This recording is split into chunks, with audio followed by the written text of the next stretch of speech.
Wagwan, everybody. Welcome to the Dis Affamie History podcast, where we'll be speaking about history and as well family history and how history relates in terms of Caribbean people for the present as well as in the past, and how in the past, what that does and brings forth for what we are going through at present and what we can learn from our history, from our family, and take that moving forward. So I do hope you enjoy the podcast. And if you like it, please ensure to subscribe, like, and review. Thank you. In this episode, Wendy Aris will be joined with guest Mark Yokoyama, who is a member of Les Fruits de Mer. The mission of Les Fruits de Mer is to study and share the unique nature and heritage of St. Martin and the Caribbean. Les Fruits de Mer pursues this mission on the island of St. Martin and around the globe in several ways, via publications, events, film and museum, and exhibits. So let's have a listen. So I just wanted to thank you, Mark, for coming on to the podcast and to speak about your website and what you are doing with Les Fruits de Mer, and just to be able to talk a little bit more to this. But before we start, can I just have you do a brief introduction of yourself? Yeah, sure. My name is Mark Yokoyama, and I'm from the U.S. and have been down on the island of St. Martin for about 15 years now. And our group, Fruits de Mer, is like a nonprofit association. It's all volunteer. We are education focused. And so we do education about local stuff, like really St. Martin, although we've done a couple things with nearby islands. Yeah. And it's nature, heritage, and culture on a local basis. And we sort of, stumbled into doing this. There's two different ways in which we do it. And yeah, and that's kind of, what I'm doing here. And the website. Oh, very nice. Very nice. Thank you so much. And, we'll start. And what was, I guess, the mission of Les Fruits de Mer? And since its evolution since 2013, like, what is your main purpose for your group? Yeah. So, to be honest, it's sort of evolved in a pretty organic way, but our main mission is to educate about local subjects. So nature, we started primarily with nature and then also added sort of heritage and cultural things as we went along. We started back, we did a book about the wildlife of St. Martin very early on. And then we were doing a lot of events about wildlife, like a migratory bird festival and an endemic animal festival. And then someone bought a house that they were going to fix up and do like a restaurant or something in the town where we live, but they weren't ready to do it. So they loaned it to us. It was really going to be like a season, and then it was a couple of years. So we did a little pop-up museum there. Yeah. And realized that was really cool. And when he eventually took that house back, there was a big hurricane here, Hurricane Irma in 2017. And so after that, we ended up sort of meeting up with a family who had this sort of, a historic heritage site. And they wanted it to be something. It was it was inactive and sort of being looted and was partially destroyed and stuff like that. But they wanted it to be something for the community. And so we worked with them. They were like, come do something here if you want. And then we work with volunteers to clean it up and make the museum there, which has been open ever since. And do school visits and stuff like that. And it's like a community museum. And yeah, and then we also do a lot of books. And that's our main project right now, is we do books for all different levels, from like really little kids, like 3 years old, all the way to adult level stuff. We give out books to all the students. And in case people don't know, St. Martin is like, half of it is part of France. Yeah. And that's the part where we live. And that's the part where our association is based. Other half, though it is a very small island, is a country within the Kingdom of the Netherlands. So there's actually totally separate, for example, funding for stuff for the most part, for the two sides. So for our book program, last year we were able to do all of the students in public school on the right side. That's where most of our funding is from. And all of the teachers got at least one book. Okay. And so we have done books also for every year. So obviously you can't give a kid the same book 2 years in a row. I mean, you could, but it would not be that useful. So like in the past couple of years, we've developed a full range of books for all levels of kids, and we've gotten funding to be able to produce the books and distribute them for free to all the kids in public school on our side of the island. And this year, we're actually going to expand to do most for all of the kids on both sides.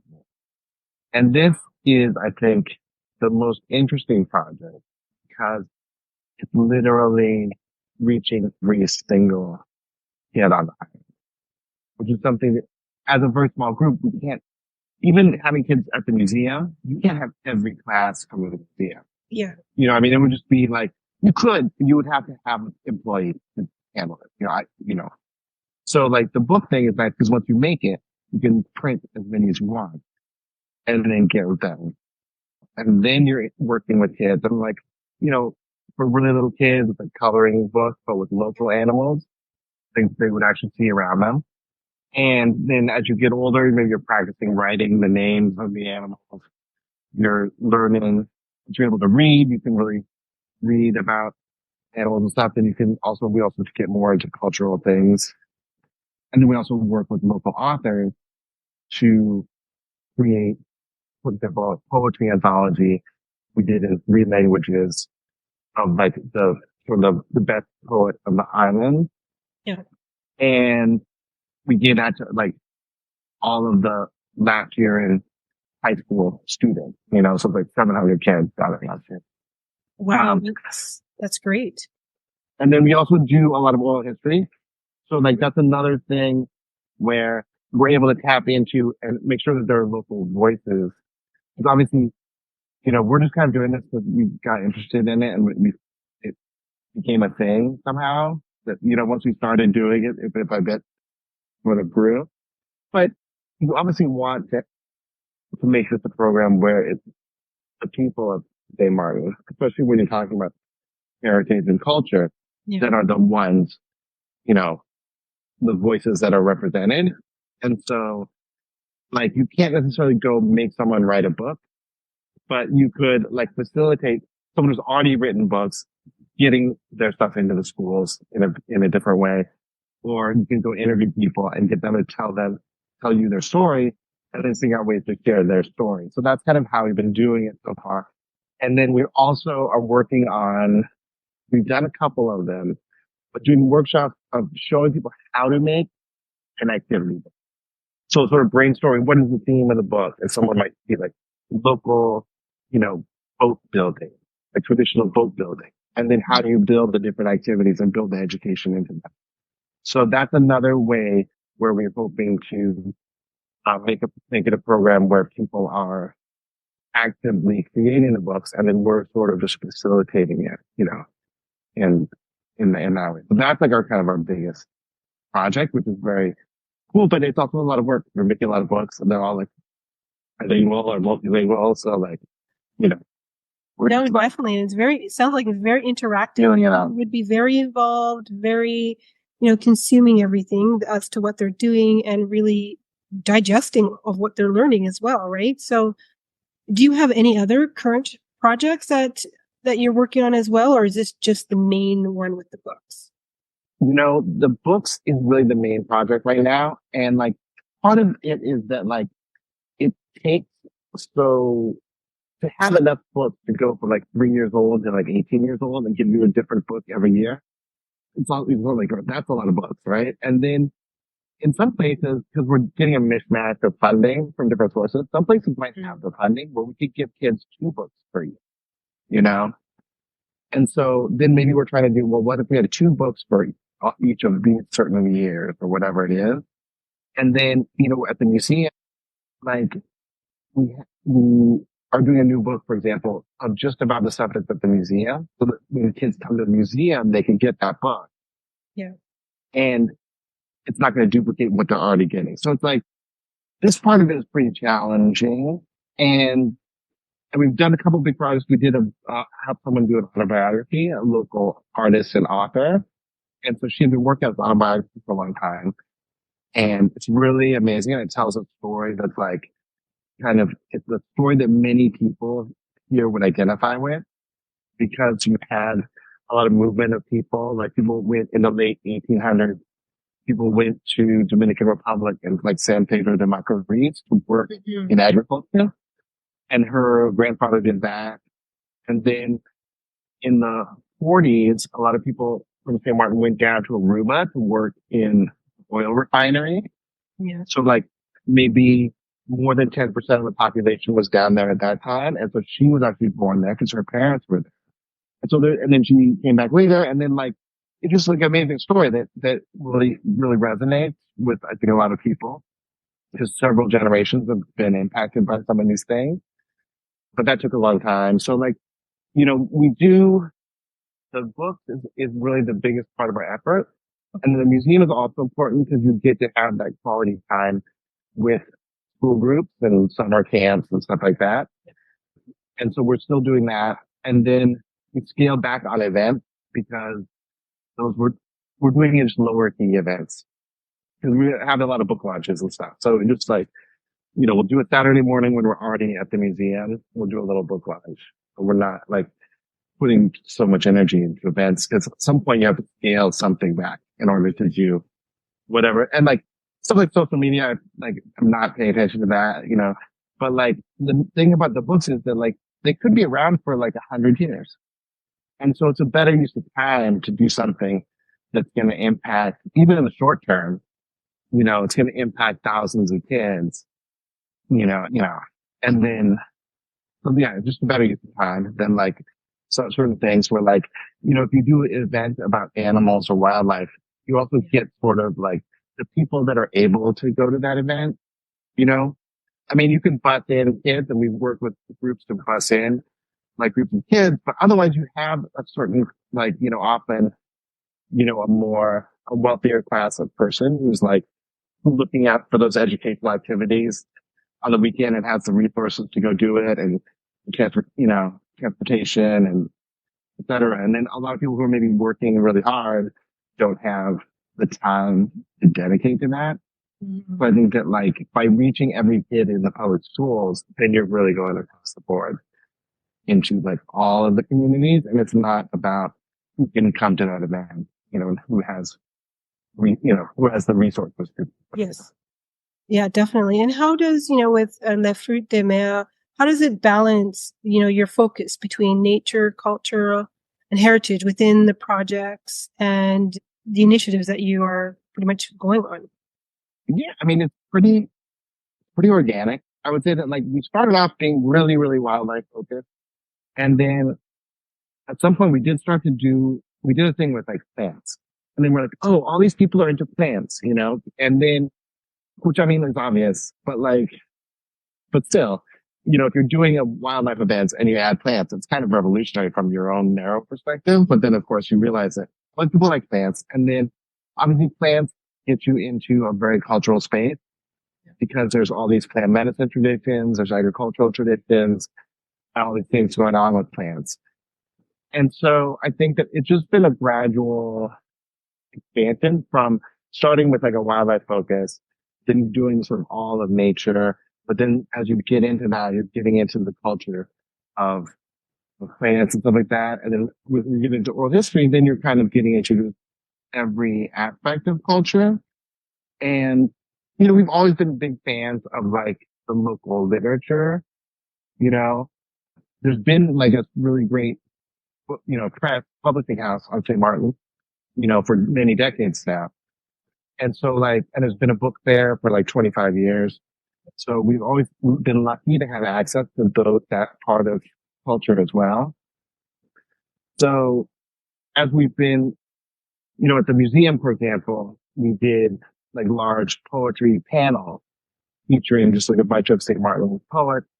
And because St. Martin's interesting also because like the English speaking island since the 1600s, like just the whole time it's been colonized. Yeah. It's been surrounded by English speaking islands. So English has been the language that St. Martin people speak. and they have their own, their own St. Martin English. But then you now have, especially in the 80s, on the French side, they offer tax breaks for investing in the overseas territories. So you get a lot of French people from France coming in who, some of them now maybe never learned English and have kids who didn't learn English. Yeah.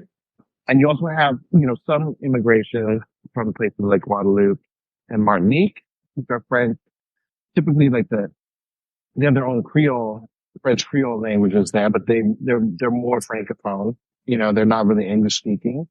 But because like the same electric company is here and the same, whatever, there's a lot of people in government and stuff like that.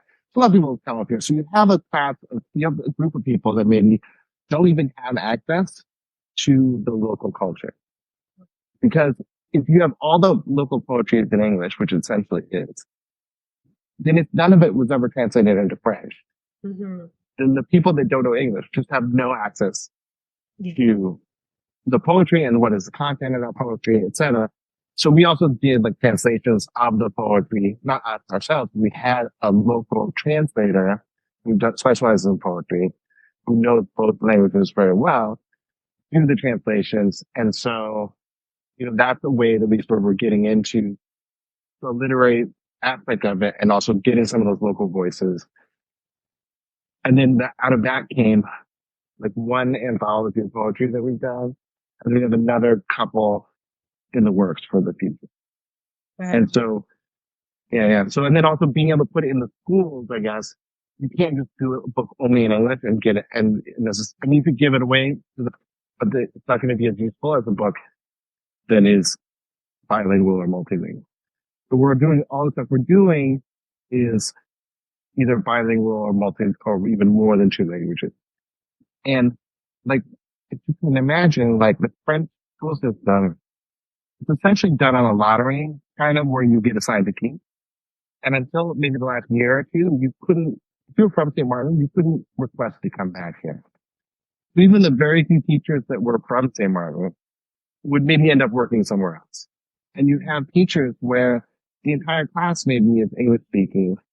The teacher doesn't maybe know any English and just teaches entirely in French. And so you have like you can have really poor educational outcomes from this. Yeah. As you can probably imagine. Mm-hmm. And so like that's another reason why we're developing these materials and having them in English and French. In the town where our museum is, they surveyed the middle school and they found that 85% of the kids spoke English at home. 10% spoke Spanish and 5% spoke Creole or French. Yet the school is essentially just all taught in French, which is like, it's just like really kind of weird. Yeah. And so that's another reason why we figured these materials are important, not just because they're local stuff, but we're trying to incorporate the languages that people actually use here, and then also can potentially get parents more involved as well.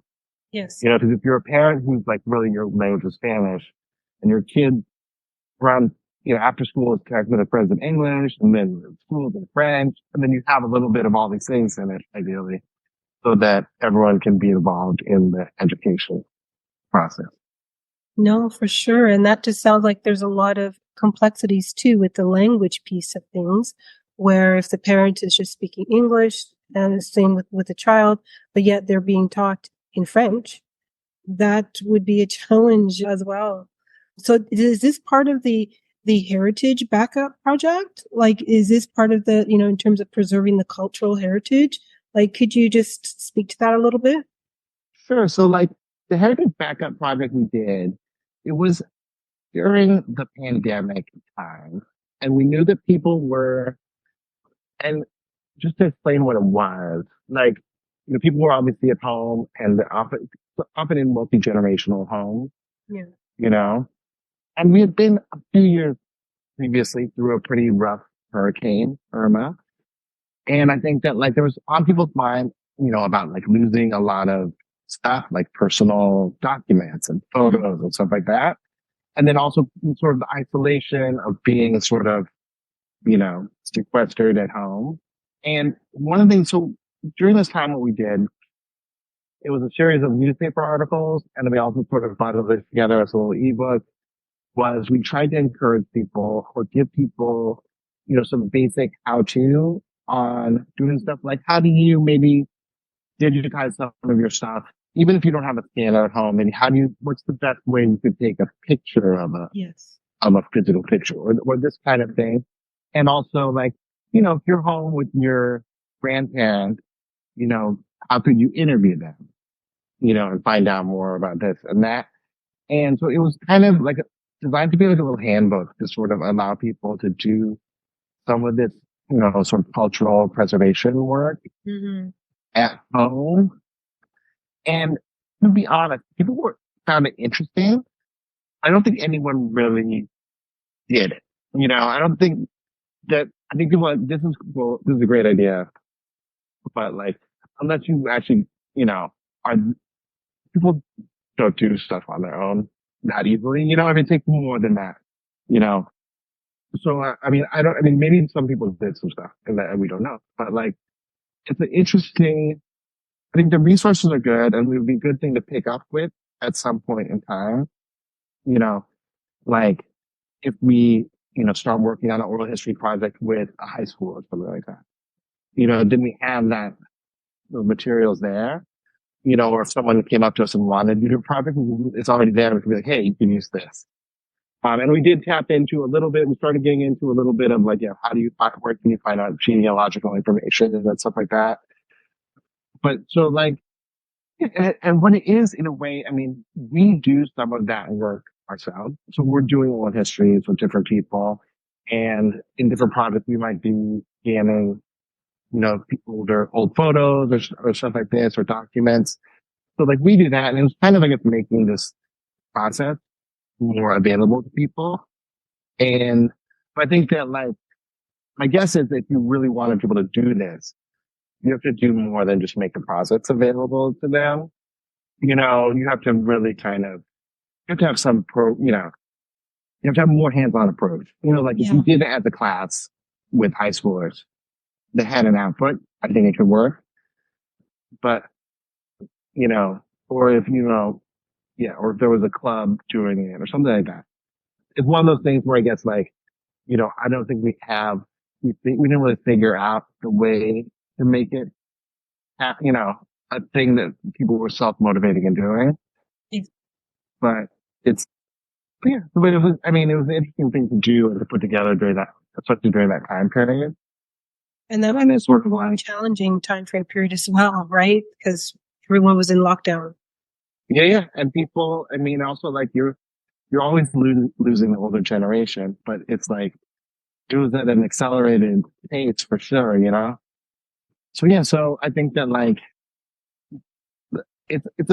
to me, this is one of the big challenges that we haven't fully figured out a little bit, is that I think the oral history thing is really, really important. And people are telling these stories, I'm sure in like casual conversations all day long, everywhere. But just to get, a recording of them and to figure out how to like preserve that in a way. Because like I've also talked to people who are like a generation or two older than me who are like, oh, in 1990, I went around and interviewed all the elders. I don't know where the tapes are now. And you're like, oh, come on. Like, so I think that there's definitely, sometimes people get angry. Like people know that I interview people and that our group interviews people. And people will be like, you have to go interview this person, or they'll be like angry if I didn't interview someone and they passed. But really, the whole community has to be involved. If you want to do it on a scale that you want to do it on. So I think that like, you need to build some capacity to do this. And you have to have this built into some kind of process or some kind of group that can carry this out on an ongoing basis. Mm-hmm. How there's like Toastmasters clubs everywhere? Yeah. Like there should be like an interview masters club, instead of, what I'm saying? Like, or there should be like, it's not rocket science, but But yeah, it's just like, there should be more of it. I don't know how exactly to make that happen. It's You just one know, of those things, but at least you have a lot of community involvement and appreciation for, what you're doing in terms of those interviews. Does this, I guess, tie in with, I guess, some of the documentaries that the films of what the Fruit de Mer is producing, is doing? Is this ties into all of that as well? yeah, for sure. We did a number of short, like nature films, and then we also recorded some oral history interviews. We like videoed them and then edited those down into short films you can watch online, which is really cool. I mean, I would say that, you know, also a ton of work to do Yeah. the film editing and stuff like that. And like, we had, we're also all volunteers. So like, we kind of like, if someone comes in and wants to do something, we're like, yeah, let's do it.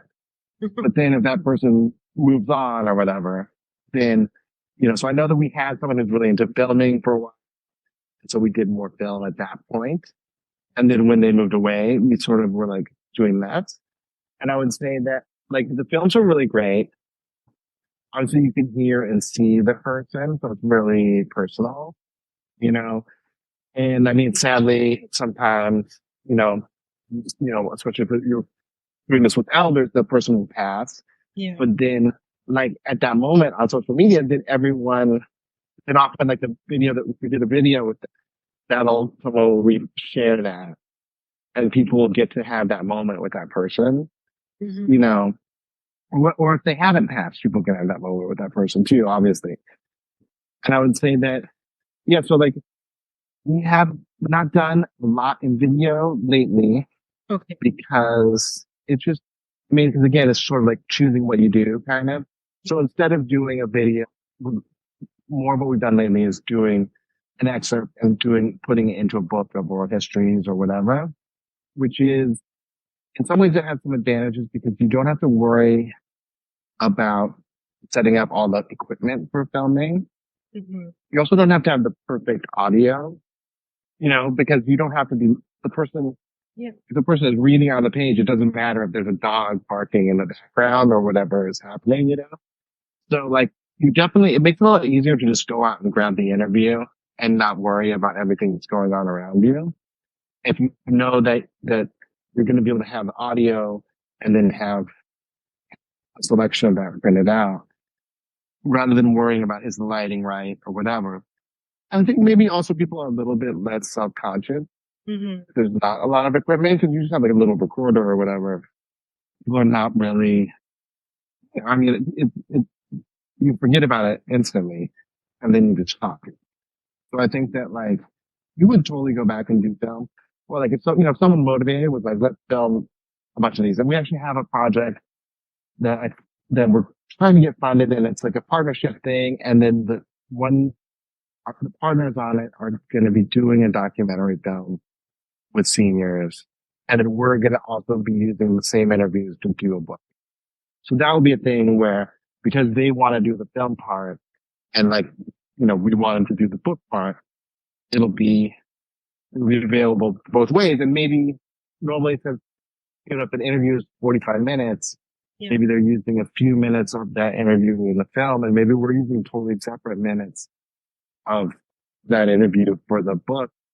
It could also be two really different outputs, even from the same interview. So we'll see. Hopefully that gets funded and like, yeah, that would be great because then, you have a whole nother team of people doing the stuff and also hopefully training at least a few younger people.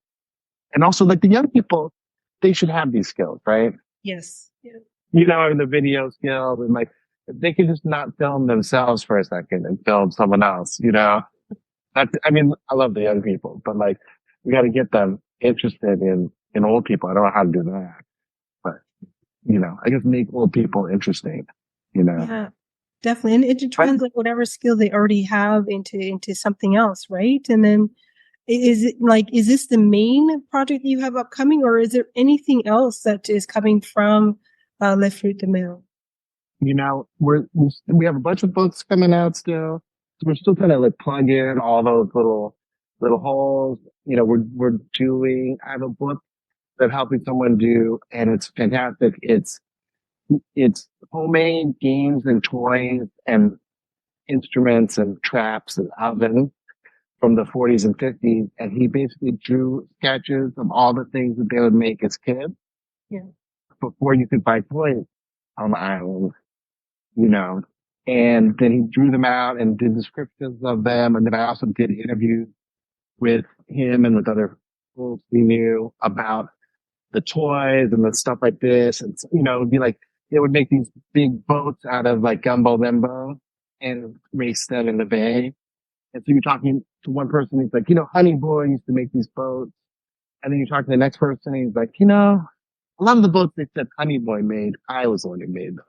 And so like they're all kind of, even if they're not in the same room or at the same time, they're kind of all in dialogue with each other about some of the traditions around this, or like the bottleneck flute, which was like, he's like, it's so dangerous because, and then some other guy was like, oh yeah, this bottleneck flute, like my brother and I were making it.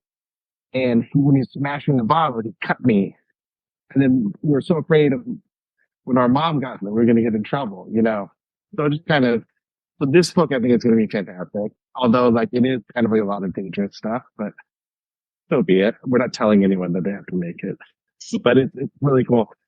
It definitely sounds like what you're doing is very organic. You're just going from the hip almost, but with a plan. But it does seem like, it's very organic in what you're doing. So, would you be able to, I guess, elaborate on the Museum of Naturals and the significance in St. Martin? Sure. So, like, the museum, it's a Museum Naturalis, and we just did the name because we're on the French side, so we didn't want it to be English or French, because then you would have to be both. You'd have to be like double name it, We did sort of like a fake Latin role. And so it's at this place, the old house, which was a plantation, and it has this whole history there, which we get into a little bit, but like, I'm not, again, as an outsider, I'm not sure. There's a lot of different ideas about how to represent this stuff. Yeah. And like, I'm not really the best person to try to do that, because obviously a lot of people were enslaved there, but those people built that house too. And so like, it's an interesting place where it has a lot of, you can really dig out a lot of these issues there because we know what was going on there. It used to be also a museum, like in the early 2000s. The last family member who lived there had like a museum and a rum museum there. Yeah. And it was sort of like a historic house museum kind of thing. And so when we are there, the land has been in dispute for like literally longer than I've been alive. And it's a whole thing that would take 3 hours to explain. The very local part of the family, the heirs asked to come there so it could be something for the community. But we can't actually pick up the old house and stuff like this because the actual ownership of the land is in dispute. And so like the museum is essentially all outside. There's like a large sort of like, cover, like it's a large building that's open all on one face that has the sort of semi-indoors and has exhibits in it. And then a lot of stuff is all over the grounds. So like behind the house, it's like a little bush tea garden, and then you can learn about the plants and stuff like that there. And on the other side is like, agricultural stuff. And, here's the plants that came from here, and here's the plants that were brought by the Amerindians, and here's the plants that were brought from Africa. And then we have just like sort of different stuff all over. And, so it's free. You can go and just wander around even if no one's there because everything's outside. So it's a little bit like a park, a little bit like a botanic garden, a little bit of museum. Not made for tourists, but tourists are welcome to go there. And you'll get a taxi driver who figures out about it, and they will come every day with people, because they want, and they'll go and talk to them about the things that are relevant to them, And then we'll do school visits there, which is like, it's kind of dependent upon funding the transportation. Yeah. Because the schools don't necessarily have the budget for it, or they have a budget for extra stuff, but they don't know if they were going to need it for something.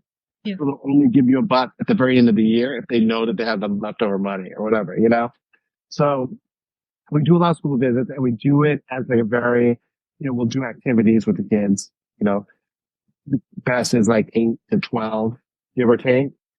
And so we'll do like, there's a big yard and there's all kinds of stuff. So we'll do a scavenger hunt, and like all the things that birds use in the environment, so it gives them a chance to talk about these things. And yeah, and it's pretty cool. And like, there's a lot of potential to really take it to the next level. If like the local government wants to purchase all of this disputed land, Yeah. And some of the land they would use to sell to people to build houses on, or some they would use to build a school on it. This land, hopefully they would preserve it. And maybe we would be able to be there and like go out, because like the French have a lot of money for picking up old buildings. They love to do this, but like, so like if there's a real owner and a real lease involved, we could go out and get that and start to work on that, but we'll see. And but like for now, it's mainly, it's a place to go experience, everything about St. Martin. So like there's a lizard you can see really easily, and it only lives here and nowhere else in the world. And most of the time when kids come here or adults come to the museum, they don't already know that, So there's all these like things that are really fascinating about St. Martin. There's a plant that only grows here, and we have it growing there. You can actually see it. So it's a chance to really dig into the information about St. Martin, and I'm sure it's probably true a lot of the Caribbean. Online is not a very good place to find out information about St. Martin. It's all just the same tourist kind of junk, It's not about the island. It's not, you would think that the island was purely French and Dutch and had no Caribbean people if you just went by what you saw online, and like, so it's a way to get the actual information about stuff, which is like otherwise difficult. Yeah. And also we do like, because we're outside, we have everything's sort of large format, 4 feet wide, maybe like 2.5 feet tall, digitally printed panels of stuff, which is actually not that expensive to do these days. But once you design the panels, we can actually print them on vinyl banners and give them to schools. So some schools will have like the entire courtyard has exhibit panels for the museum in it, because they didn't have a lot of stuff, especially after the hurricane. Mm-hmm. There was not like a lot of decor and stuff like that. But it's another way, I would love to put 1,000 panels on the island, just everywhere you went, you could find out about every building and every this and every that, So that would be a thing. Another thing I'd love to do. Because it just sounds like, it's very immersive, because you're on the actual plantation itself, to be able to go and see what that whole, flora and fauna is like, and what it actually was like in terms of that building as well. So, I know that you mentioned a lot about funding from the French government, but what if just a person wants to be able to support your organization? What can they do? Yeah, sure. Our website, we're a French nonprofit, but we also have like a pass through for people in the U.S. and we can do 501c3 donations. People are itemizing stuff on their taxes in the U.S. And then also we have our own accounts as an association. So on our website, fruitsdemer.com, people could make a donation. And there's a couple different ways to do that. And, if there are businesses, like we actually just got a pretty big grant from the Air France Foundation. And that's the first thing that's allowing us to go and bring the book program and stuff on both sides of the island, because they fly in from the Dutch side of the island. And they're also like connected to KLM and all this stuff. So like, that, since it's not coming from the French government, they're happy to have it be like a transboundary project. But like, and so any kind of funds that we get from, from individuals or from companies, a lot of times these are, it's not the biggest part of our funding. It's often really important because we can use it in different, we can use it to give books to kids who are outside of the French part of the island, and, and also like we can use it, some grants we have to put in 20%, So like when we're getting that dollar from someone and we can use it to get $4 more. Yes. Then it's super valuable. So yeah, so we love getting donations, also if you're interested in stuff, or like, we have people who volunteer to do like language review. So like we produce stuff in English, French, Spanish, and Dutch. So we have different people. They maybe help us translate stuff, or, if we have a translation, double check that everything is looking good. So like, even other people from other parts of the world, they volunteer. We have volunteers, so they're kind of spread out. And we also we would love to do book programs in other islands. And we did a workshop at the recent Birds Caribbean conference about this. So people are listening on an island. They're like, you know what? I would like to give books to all the kids on my island about our stuff that's on our island. Then you should get in touch. And because, we want to, I think it'd be a great thing to spread all around because it's such an high impact activity. And to be honest, funders really like it too, because you can give them the book. And they're like, what? You guys did this? And we're like, no, we did it. You gave us the money and together we did this. And so I think it's something that really should be, and it cuts through the whole digital age. Yes. You're not flipping back and forth between the book and the TikTok, or whatever. When you're on the book and you're doing the activity book, you're doing it. And so that's really valuable in this day and age. But yeah. Perfect. And I know that, we're coming to an end to this discussion, but we forgot to mention the title, La Mer, Le Fruits de Mer. I know it's all in French, but what exactly does it mean and where did it come from to come to this title? Yeah. So Le Fruits de Mer is the fruits of, it's if you're directly translate, it's the fruits of the sea. Yeah. But in French, it just means seafood. It means shellfish, basically. And I'm not French, and we're not, the people who started Le Fruits de Mer are not French. And so to us, it was just sort of a joke. And to be honest, before we ever started doing any of the education stuff, we had an extreme shallow snorkeling team who were snorkeling in very shallow water. And it was sort of an elaborate joke, and we had our own name and our own logo. And just we're going around doing this for fun. And so that's where it came from. And then when we started to do the association to actually do educational stuff, we were like, do we make a name like the local education association or something? And we're like, no, we just leave the same name and so it's a total nonsense name. But the good side is that it's not a descriptive name. So as we wind our way through and change what we're doing, it doesn't matter. Yeah. Because in the name itself, it never really made sense anyways. So that's sort of, it is what it is. No worries. And it's, and I guess it's kind of, it's kind of fun, because, which is also something that is important, especially with education. You want to have things be fun, maybe a little bit mysterious. And I think it's both of those things. And yeah, and I think now enough people have just come to know what we're doing. A lot of people don't really think of it anymore here. Mm-hmm. They're just that's the day, or whatever. Yeah. They don't really, but when people are just finding out about it, but why? And yeah, and that's why.